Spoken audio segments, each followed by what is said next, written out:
Hello friends, IBO 5 में हम unit 4 पढ़ेंगे। माल गोदाम, वेयर हाउसिंग। ठीक है, इसके अंदर वेयर हाउसिंग के अंदर हम ये पढ़ेंगे पहले अवधारणा, फिर उसके बाद हम क्वेश्चन को देखेंगे। ठीक है, क्वेश्चन पढ़ेंगे उसके बाद। तो माल गोदाम जो है हम यहाँ से देखते हैं, इसका अर्थ पढ़ रहे हैं। मुंबई माल गोदाम अधिनियम 1919 के अनुसार उपयुक्त शब्दों को निम्नलिखित रूप में परिभाषित किया गया है। माल गोदाम वेयरहाउसिंग शब्द का अर्थ है किसी ऐसे मकान, संरचना या सुरक्षित जगह से जहां जिनका जमाकर्ता की तरफ से माल के भंडारण हेतु उपयोग किया जाता है अथवा किया जाने वाला है। ठीक है, परंतु माल गोदाम के अंदर होटल, रेलवे स्टेशन, सार्वजनिक परिवहन वाले क्लॉक रूम को सम्मिलित नहीं किया जाता। समझ रहे बात को? इसके अंदर एक आया जमाकर्ता। जमाकर्ता कौन होता है? जमाकर्ता जो अपने प्रोडक्ट को स्टोर करता है उसे जमाकर्ता कहते हैं। इंग्लिश में डिपॉजिटर कहते हैं। क्या कहते हैं इंग्लिश में? डिपॉजिटर। और एक आता है उपयोग किया जाता है। तो जैसे कि हम वेयर हाउसमैन जो होता है वो कौन होता है? जिसके पास लाइसेंस होता है वेयर हाउसिंग बिजनेस का, यानी माल गोदाम व्यवसाय का लाइसेंस होता है, उसे हम वेयर हाउसिंग कहते हैं। ठीक है, इसके अंदर 3 एलिमेंट्स है, यानी तत्व है। क्या है इसके अंदर? हम ये भी पढ़ेंगे, क्वेश्चन में सारे कवर हो जाएंगे। ठीक है, हम जो क्वेश्चन पढ़ रहे हैं वो सारा कवर हो जाएगा। तो हम सीधा क्वेश्चन पर चलते हैं।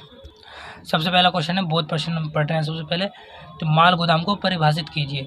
माल गोदाम विपणन श्रृंखला का अंतरंग अंग व वितरण के लॉजिस्टिक्स का महत्वपूर्ण घटक है। इसका परिवहन के साथ घनिष्ठ संबंध है। माल गोदाम के प्रमुख भाग निम्नलिखित है। ये देखो, ये एलिमेंट्स हम पढ़े थे, यानी तत्व है। ये क्या है? तत्व, स्थान है, और दूसरा हमारा उपकरण तथा व्यक्ति। इन तीनों तत्वों का उचित चुनाव माल गोदाम की सुविधाओं की कुल लागत और निष्पादन को प्रभावित करता है। ठीक है, आप समझ गए। अब प्रश्न नंबर 2 पढ़ते हैं। माल गोदाम का सबसे महत्वपूर्ण तत्व क्या है? ये माल गोदाम की गुणवत्ता को कैसे प्रभावित करता है? आंसर पढ़ते हैं। ये जैसे कि अभी हमने तत्व पढ़ा था, वो तत्व स्थान, उपकरण, व्यक्ति, ये माल गोदाम पर क्या प्रभाव करते हैं?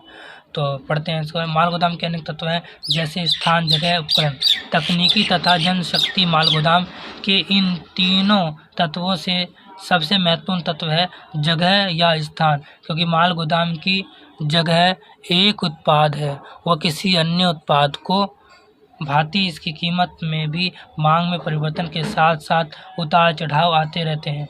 कभी कभी उत्पादों की इतनी ज़्यादा कमी हो जाती है कि अतिरिक्त जगह की व्यवस्था करना कठिन हो जाता है। अतः स्थान या जगह की उच्च लागत को उनके उपयोग में परिवर्तन या अन्य 2 माल गोदाम तत्वों अर्थात व्यक्तियों व उपकरण के विशिष्टीकरण द्वारा कम किया जाता है। यहाँ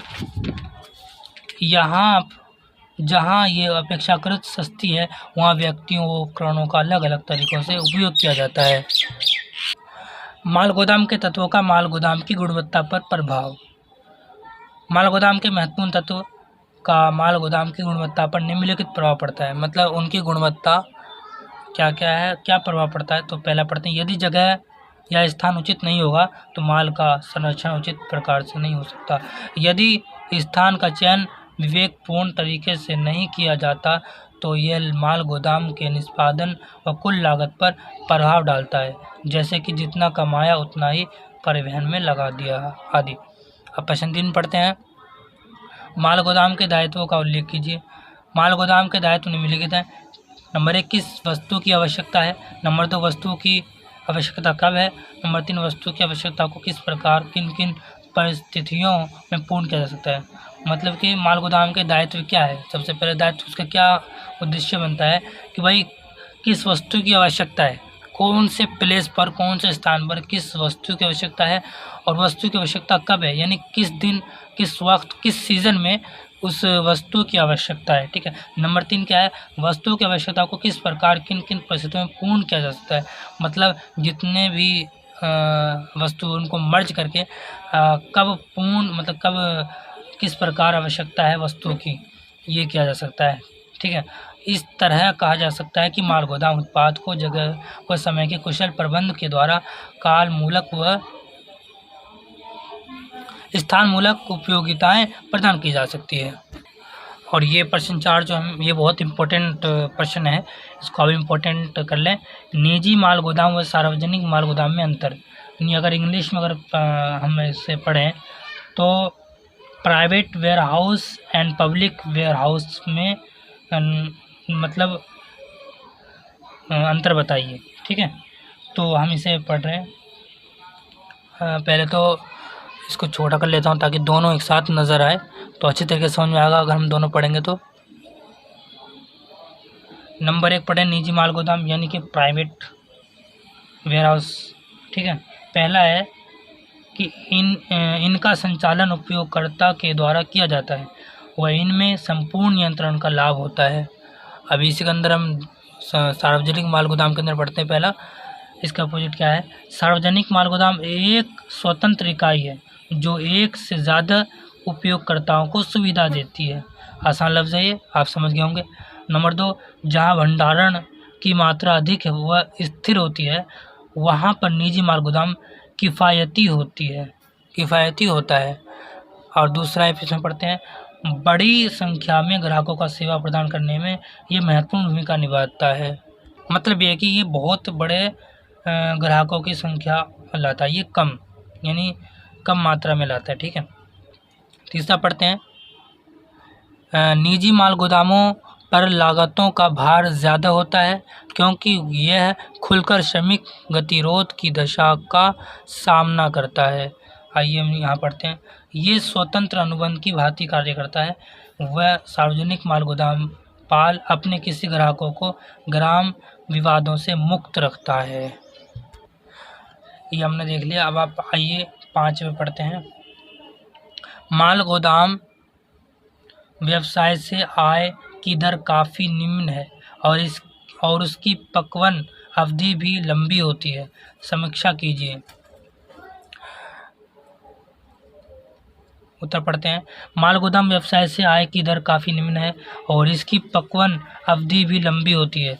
यह कथन सही है क्योंकि सभी माल गोदाम लागतें नियत लागतों व परिवर्ती लागतों का मिश्रण होती है।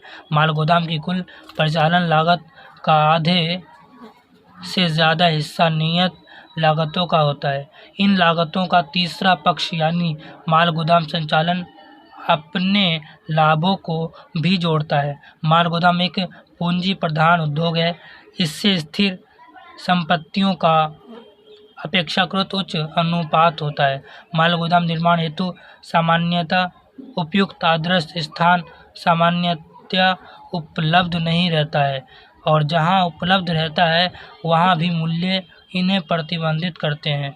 इसके अलावा निर्माण की लागत भी ऊपर जा रही है। माल गोदाम व्यवसाय से आय की दर काफ़ी निम्न है व इसकी पक्वन अवधि भी लंबी होती है। अतः माल गोदाम उद्योग को सरकारी समर्थन की ज़रूरत है। सार्वजनिक माल गोदाम को अनेक देशों में प्रोत्साहित किया जाता है।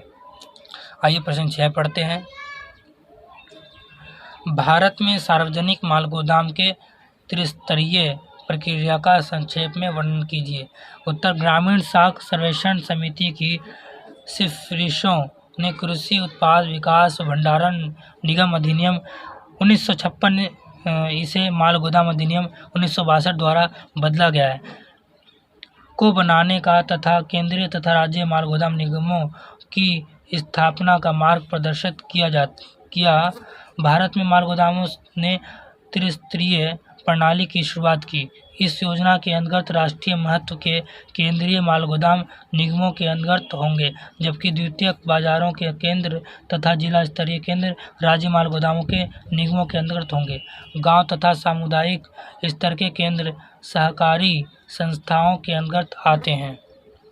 अब प्रश्न 7 पढ़ते हैं, कस्टम बंधित माल गोदाम किस प्रकार से कार्य करता है। अब यहाँ से पढ़ते हैं ये वाला प्रश्न 7 का। कस्टम बंधित माल गोदाम निम्न प्रकार से कार्य करते हैं। पहला, कस्टम अधिनियम 1962 की धारा 57 के अंतर्गत सीमा शुल्क बंधित माल गोदामों को लाइसेंस प्रदान किया जाता है। नंबर 2, जब वस्तुओं को बंधित माल गोदामों में जमा किया जाता है तो निगम वस्तुओं हेतु वारंट जारी करता है। नंबर 3, जब जमाकर्ता कस्टम शुल्क का भुगतान करता है, कस्टम अधिकारियों द्वारा छोड़ने के निर्देश जारी किए जाते हैं, तब वही वस्तुओं को छोड़ा जाता है। जमाकर्ता कौन है? जो अपने प्रोडक्ट को जमा करता है वेयर हाउस में। ठीक है, अब लंबे प्रश्न देखते हैं थोड़े से। 100 प्रश्न। व्यवसाय में माल गोदाम की भूमिका का मूल्यांकन कीजिए और उसके कार्यों का वर्णन कीजिए। आंसर पढ़ते हैं। किसी भी प्रकार के व्यवसाय में माल गोदाम की भूमिका अत्यंत ही महत्वपूर्ण होती है। माल गोदाम को एक विपणन श्रृंखला का अंतर्गत अंग व वितरण के लॉजिस्टिक का महत्वपूर्ण घटक है। माल गोदाम के मुख्य भाग है स्थान, उपकरण तथा व्यक्ति आदि। इन तीनों ही तत्वों के द्वारा माल गोदाम सुविधाओं की कुल लागत और निष्पादन को प्रभावित कर सकता है। परंतु माल गोदाम में कुशलता, आवश्यकता का उचित नियोजन व वास्तविक आवश्यकताओं के अनुरूप संसाधनों को मिलाने से आरंभ होती है। माल गोदाम के मुख्य कार्य निम्नलिखित है। नंबर 1 है अधिसंचयन, नंबर 2 उत्पाद मिश्रण, नंबर 3 समेकन तथा नंबर 4 वितरण।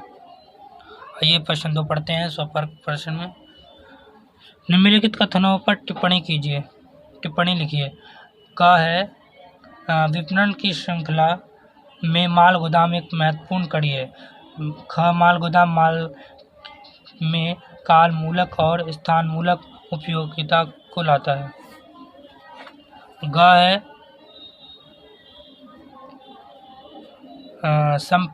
संप्रेरित माल गोदाम सार्वजनिक और निजी माल गोदाम सेवा का योग है। अब हम क्या पढ़ते हैं। विपणन की श्रृंखला में माल गोदाम एक महत्वपूर्ण कड़ी है। विपणन की श्रृंखला में माल गोदाम एक महत्वपूर्ण कड़ी है क्योंकि माल गोदाम को विपणन की श्रृंखला का महत्वपूर्ण घटक माना गया है। विपणन तथा माल गोदाम का सात क्या लिखा हुआ है, 7 अंडे व मुर्गी वाला है। माल गोदाम एक भवन संरचना या एक ऐसा सुरक्षित स्थान है जहां पर जमाकर्ताओं के द्वारा वस्तुओं का भंडारण किया जाता है। जब ये माल एकत्र कर लिया जाता है तो जहां से इसकी मांग होती है उस स्थान पर विपणन हेतु यह माल भेजा जाता है। अतः कहा जाता है कि माल व विपणन का साथ मुर्गी व अंडे जैसा होता है। विपणन में माल गोदामों की एक भूमिका ये भी है कि माल गोदाम उत्पादन व अधिप्रवाह को रोकता है व वस्तुओं को समस्त श्रृंखला में संयोजित करने के लिए उत्पाद मिश्रण की सुविधा भी प्रदान करता है तथा सुविधाजनक स्थानों पर वाणिज्य की सुविधाएं प्रदान करके यह सेवा में प्रभावी सुधार लाता है। ख है माल गोदाम माल में काल मूलक और स्थान मूलक उपयोगिता को लाता है। माल गोदाम माल में क्या हो गया, दोबारा पढ़ते हैं, कोई आ गया था, आ रहा हूँ जा। माल गोदाम माल में काल मूलक और स्थान मूलक उपयोगिता को लाता है। माल गोदाम माल में काल मूलक व स्थान मूलक उपयोगिता को लाता है। यह सत्य है। यहाँ काल मूलक से तात्पर्य है कि जब जिस वस्तु की अधिक मांग होती है तो उस वस्तु को उचित समय काल में उपलब्ध कराना ही माल गोदाम की काल मूलक उपयोगिता होती है। जबकि स्थान मूलक उपयोगिता का अर्थ है कि माल गोदामों में अनेक वस्तुओं का संग्रह किया जाता है तथा बिना मौसम के उन वस्तुओं को अन्य स्थानों तक विपणन द्वारा भेजा जाता है। यह उपयोगिता स्थान मूलक उपयोगिता कहलाती है। अतः माल गोदाम दोनों प्रकार से उपयोगी होता है। अब ग पढ़ते हैं। इसमें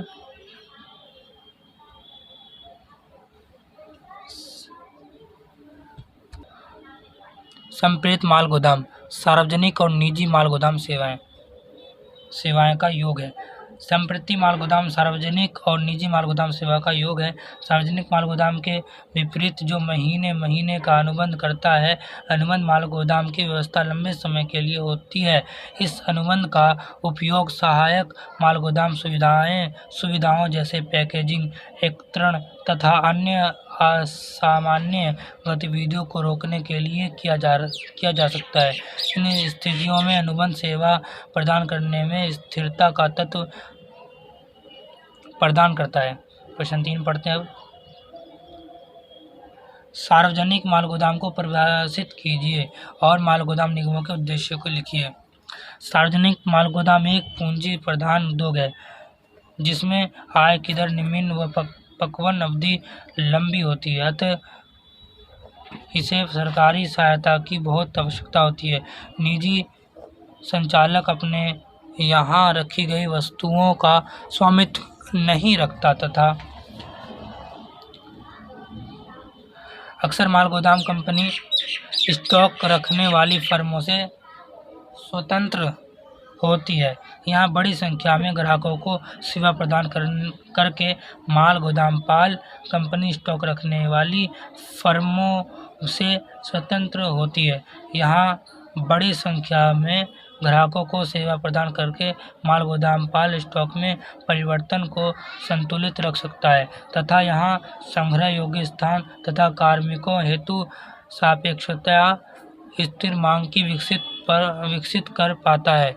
एक स्वतंत्र अनुबंधकर्ता की भांति सार्वजनिक माल गोदाम पाल अपने किसी ग्राहक के श्रम विवादों से स्वयं को मुक्त रखता है। सार्वजनिक माल गोदाम हेतु लाइसेंस प्रदान करने वाले प्राधिकारी से लाइसेंस प्राप्त करना आवश्यक होता है। लाइसेंस देने वाला प्राधिकारी लाइसेंस प्रदान करने से पूर्व गोदाम की भंडारण योग्य क्षमता के विषय में स्वयं को आश्वस्त कर लेता है। माल गोदाम निगमों के उद्देश्य निम्नलिखित है। प्रक्राम्य पत्रों का सृजन करना जिससे कि उत्पादक, डीलर व अन्य लाभ हेतु वाणिज्यिक बैंकों द्वारा शाख विस्तार के लिए उपकरण प्रदान किए जा सके। दूसरा, भंडारण में होने वाली क्षति व हानि को घटाकर और माल गोदामों व वैज्ञानिक भंडारण सुविधाओं को प्रोत्साहित व विकसित करके राष्ट्र की वास्तविक आय में वृद्धि करना। तीसरा, माल गोदाम रसीदों व मानक श्रेणी विशिष्टीकरण आरंभ करके व्यवस्थित विपणन में सहयोग करना। चौथा, आधुनिक माल गोदामों के प्रबंधन व उनके परिचालन हेतु कार्मिकों को प्रशिक्षित करना। पांचवा पढ़ते हैं इसमें। सरकारी व सरकार द्वारा प्रायोजित संगठनों की मूल्य समर्थन व मूल्य नियंत्रण की योजनाओं में सहयोग देना। प्रश्न 4 पढ़ते हैं। भारत में सार्वजनिक माल गोदाम जाल का वर्णन कीजिए तथा निगम के व्यापक उद्देश्यों को बताइए। उत्तर पढ़ते हैं। भारत में सार्वजनिक माल गोदाम जाल की अवधारणा का उदय हाल ही में हुआ है। 1945 में गठित कृषि वित्त समिति के द्वारा ग्रामीण व्यक्तियों व किसानों की ऋणग्रस्तता व उच्च ब्याज दरों के कारणों की जांच की गई है। इसमें अनुभवों के आधार पर कुछ सुझाव प्रस्तुत किए गए। इनका मुख्य सुझाव था प्रक्राम्य पत्र का सृजन ताकि साख संस्थाओं से कृषि क्षेत्रों हेतु ऋण की प्राप्ति की व्यवस्था हो सके। इस पत्र के सृजन हेतु भंडारण एजेंसी की आवश्यकता समझी गई। ये भंडारण एजेंसी ही सुरक्षित भंडारण को सुनिश्चित करती है ताकि मांग उत्पादों को वापस किया जा सके। भारत में सार्वजनिक माल गोदाम जाल के उद्देश्य।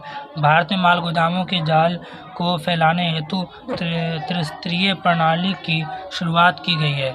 इस योजना के अंतर्गत राष्ट्रीय महत्व के केंद्रीय माल गोदामों को महत्व प्रदान किया गया, जबकि द्वितीयक बाजारों के केंद्र व जिला स्तरीय केंद्र राज्य माल गोदामों के नियमों के अंतर्गत आते हैं।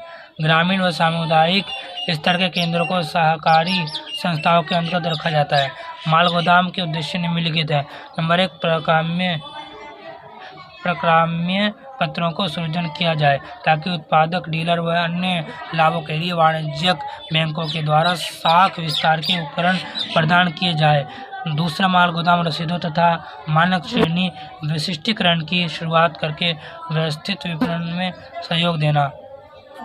नंबर 3, आधुनिक माल गोदामों के प्रबंधन करना व उनको चलाने हेतु कार्मिकों को प्रशिक्षित करना आदि। अब प्रश्न 5 पढ़ते हैं। केंद्रीय माल गोदाम निगम के मुख्य कार्यों की विवेचना कीजिए और निर्यात व्यापार को सहायता प्रदान करने में इसकी भूमिका का वर्णन कीजिए। उत्तर है, केंद्रीय माल गोदाम के मुख्य कार्य। केंद्रीय माल गोदाम के मुख्य कार्य निम्नलिखित है। नंबर 1, 1957 में किराए के गोदामों में 7,000 मिन टन क्षमता के साथ साथ माल गोदामों के साथ इसने कार्य शुरू किया व ज़बरदस्त विकास किया। नंबर 2, देश में अनेक उचित जगहों पर गोदाम तथा माल गोदामों का निर्माण किया।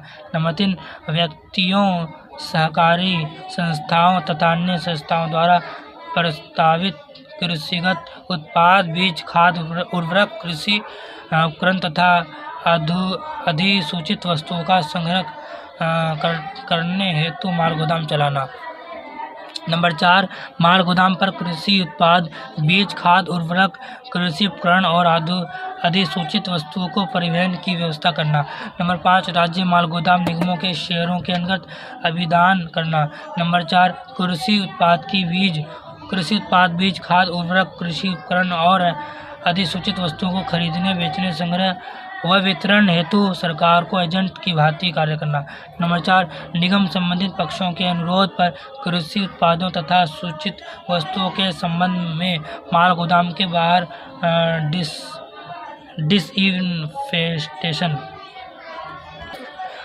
डिसइंफेस्टेशन का कार्य निगम कर सकता है।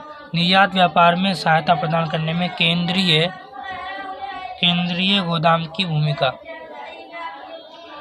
निर्यात व्यापार की सहायता प्रदान करने में केंद्रीय माल गोदाम की भूमिका अत्यंत महत्वपूर्ण होती है। इसमें समय के साथ अनेक विकास हुए। 1998 की शुरुआत में केंद्रीय माल गोदाम निगम भारत में 7.22 मिलियन टन क्षमता के साथ 459 माल गोदाम चला रहा है। अतः निर्यात व्यापार को उचित सहायता देने में केंद्रीय माल गोदाम की भूमिका महत्वपूर्ण है। यह हमारा हो चुका वेयर हाउसिंग। इसके अंदर इंपॉर्टेंट क्वेश्चन करवा दिए। इंपॉर्टेंट क्वेश्चन करवाने के अलावा मैं इसमें कुछ नहीं करवाता हूँ, ठीक है। और इसके अलावा अगली वीडियो में हमारा चैप्टर नंबर यानी यूनिट नंबर 5 आएगा, स्टॉक प्रबंधन और ऑर्डर निपटान, inventory management and order handling, ठीक है। इसके अंदर हम इनकी मीनिंग पढ़ेंगे, उसके बाद जो है इसका क्या कहते हैं क्वेश्चन करेंगे, ठीक है। और अगर आपको इग्नू से रिलेटेड कोई प्रॉब्लम है तो हमसे कांटेक्ट करें और कमेंट में हमें बताएं, मैं बताने की कोशिश करूंगा। और अगर असाइनमेंट आपको जमा करवाना है वो भी हमें बताएं। अगर रजिस्ट्रेशन करवाना हो, रजिस्ट्रेशन करवाना हो वो भी हमें बताएं। ये सब हमारे यहाँ काम होता है, ठीक है। हमारी टीम इसके ऊपर काम करती है। जो भी है आप याद कर लेंगे। उसके बाद जो हम यूनिट 5 पढ़ेंगे अगली वीडियो में।